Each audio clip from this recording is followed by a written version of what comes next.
Good morning. I, Dr. Priyanka Sharma, Associate Professor, Department of Physics, School of Basic and Applied Sciences, Maharaja Agrawal University, is going to discuss about radioactivity and types of decay. Radioactive decay occurs when an unstable atomic nucleus loses energy by emitting energy in form of emitted particles or electromagnetic waves called radiation. Isotopes are atoms of the same element which differ in number of neutrons in their nucleus. Some isotopes of a given element are more unstable than others, causing nuclear reaction which releases energy to achieve more stable nuclear configuration. Such isotopes are radioactive and are referred as radioisotopes. There are many types of emitted particles and radiation that radioisotopes produce when they decay. In natural radioactivity, three common emissions occur: alpha particle emission, beta particle emission, gamma rays emission. Alpha decay.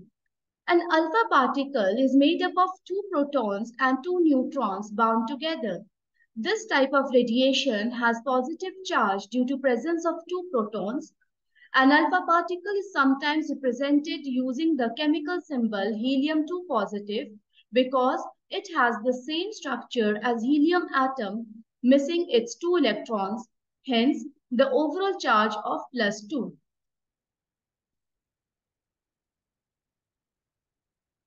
Alpha decay occurs because the nucleus of a radioisotope has too many protons. A nucleus with too many protons can cause repulsion between these like charges. To reduce this repulsion, the nucleus emits an alpha particle.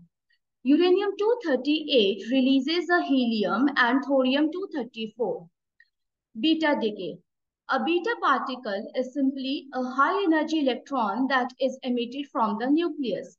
Nuclei do not contain electrons, and yet during beta decay, an electron is emitted from a nucleus. This is because when an electron is ejected, at the same time a neutron is converted into a proton. During beta decay, the number of neutrons in the atom decreases by 1 and number of protons increases by 1. Since the number of protons before and after decay is different, the atom has changed into a different element. Gamma decay. Some decay reactions release energy in form of electromagnetic waves called gamma rays. Gamma radiation is part of the electromagnetic spectrum just like visible light.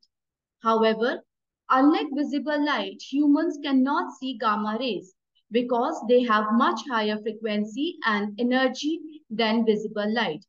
Gamma radiation has no mass or charge.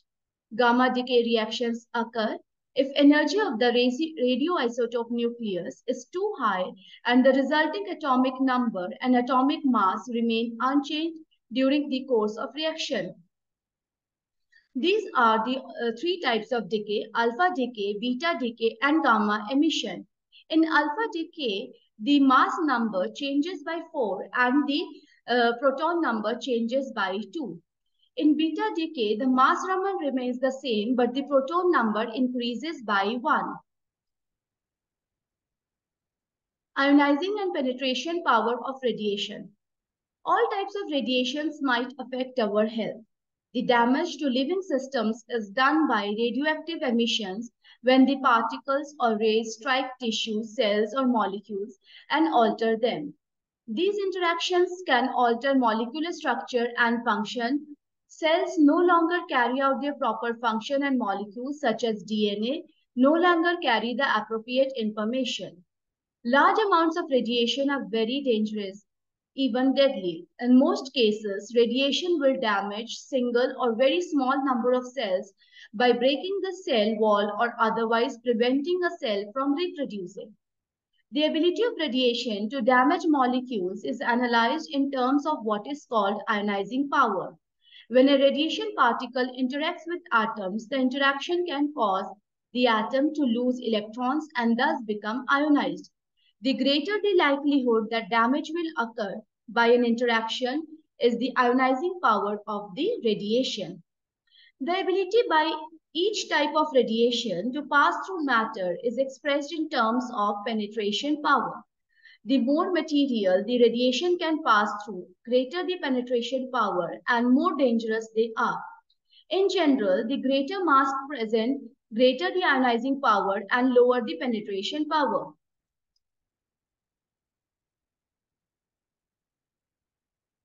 This table gives the comparative discussion about the penetration power, ionizing power, and the shielding.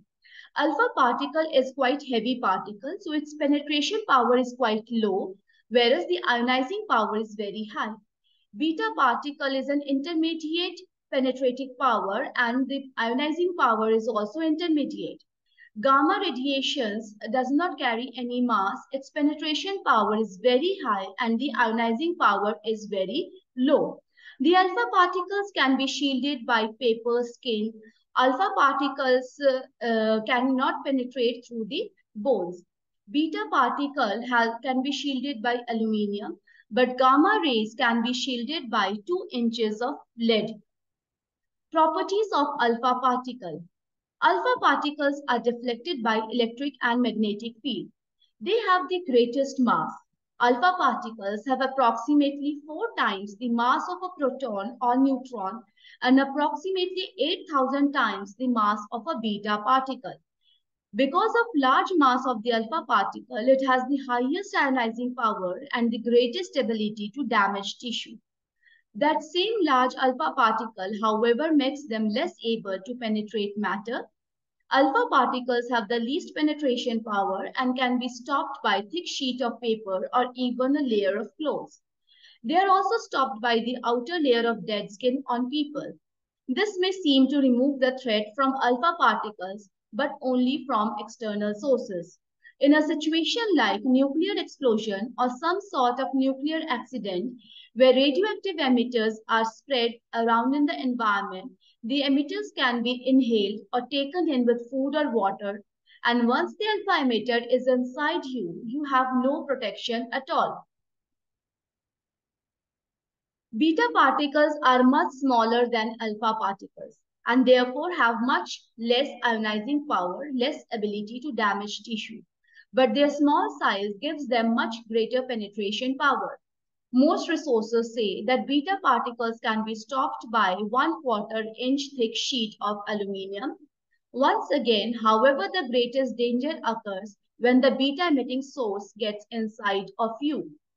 Gamma rays are not particles, but high energy form of electromagnetic radiation like X-rays, except that they are more powerful. Gamma rays are energy that has no mass or charge. Gamma rays have tremendous penetration power and require several inches of dense material like lead to shield them. Gamma rays may pass all the way through a human body without striking anything. They are considered to have the least ionizing power and the greatest penetration power. There are 3 types of beta decay, namely beta minus, beta plus, and electron capture. In beta minus, a neutron is transferred to yield a proton, causing an increase in the atomic number of the atom. The neutron is neutral, but the proton is positive. To maintain conservation of charge, the nucleus in the process also produces an electron and an antineutrino. Antineutrino is the antimatter counterpart of neutrino. Both of these are neutral particles with little mass. They interact with matter very weakly and can even pass through entire Earth without being disturbed. It usually occurs in neutron-rich nuclei. In beta plus decay, the proton disintegrates to yield a neutron, causing a decrease in the atomic number of the radioactive sample. The nucleus experiences a loss of proton but gains neutron. Again, conservation of charge is important. The beta plus decay, in order to obey the conservation law, also yields a positron and a neutrino. A positron is the antimatter of an electron, the same in all aspects except that a positron has a positive charge. A neutrino's behavior is same as the antineutrinos. Beta plus decay can happen only if the daughter nucleus is more stable than the mother nucleus. This difference goes into the conversion of a proton into a neutron, a positron, and a neutrino. There is no increase in mass number because a proton and a neutron have the same mass number. Electron capture. Electron capture is one process that unstable atoms can use to become more stable. During electron capture, an electron in an atom's inner shell is drawn into the nucleus, where it combines with a proton, forming a neutron and an antineutrino. The neutrino is ejected from the atom's nucleus. Since an atom loses a proton during electron capture, it changes from one element to another. For example, after undergoing electron capture, an atom of carbon with 6 protons becomes an atom of boron with 5 protons. Although the number of protons and neutrons in an atom's nucleus change during the electron capture, the total number of particles remain the same. Electron capture is also called K-capture, since the captured electron usually comes from the atom's K shell. Internal conversion. Internal conversion is a radioactive decay process wherein an excited nucleus interacts electromagnetically with one of the orbital electrons of the atom. This causes the electron to be emitted from the atom. Thus, in an internal conversion process, a high energy electron is emitted from the radioactive atom but not from the nucleus. For this reason, the high-speed electrons resulting from the internal conversion are not beta particles, since the later come from the beta decay where they are newly created in the nuclear decay process. Internal conversion is possible whenever gamma decay is possible, except in the case where the atom is fully ionized. During internal conversion, the atomic number does not change and thus no transmutation of one element to another takes place. Since an electron is lost from the atom, a hole appears in an electron shell which is subsequently filled by other electrons that descend to that empty lower energy level and in the process emit characteristic X-rays, Auger electrons, or both. The atom thus emits high-energy electrons and X-ray photons, none of which originate in that nucleus. The atom supplied the electron needed to eject the electron, which in turn caused the later events and other transmissions. During internal conversion process, the wave function of an inner shell electron, usually an s electron, is said to penetrate the volume of the atomic nucleus. When this happens, the electron may couple to an excited energy state of the nucleus and take the energy of the nuclear transition directly without an intermediate gamma ray being first produced. The kinetic energy of the emitted electron is equal to the transition energy in the nucleus minus the binding energy of the electron to the atom. Most internal conversion electrons come from the K shell, the 1s state, as these two electrons have the highest probability of being within the nucleus.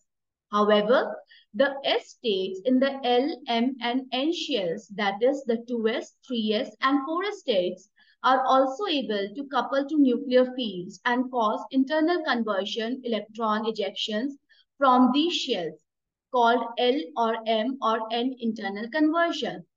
After internal conversion electron has been emitted, the atom is left with a vacancy in one of its electron shells, usually an inner urn.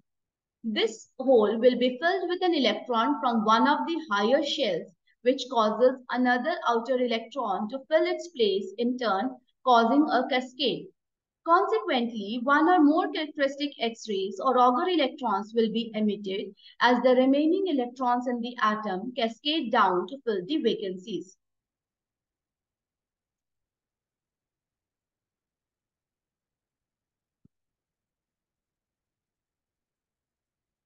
Radioactivity.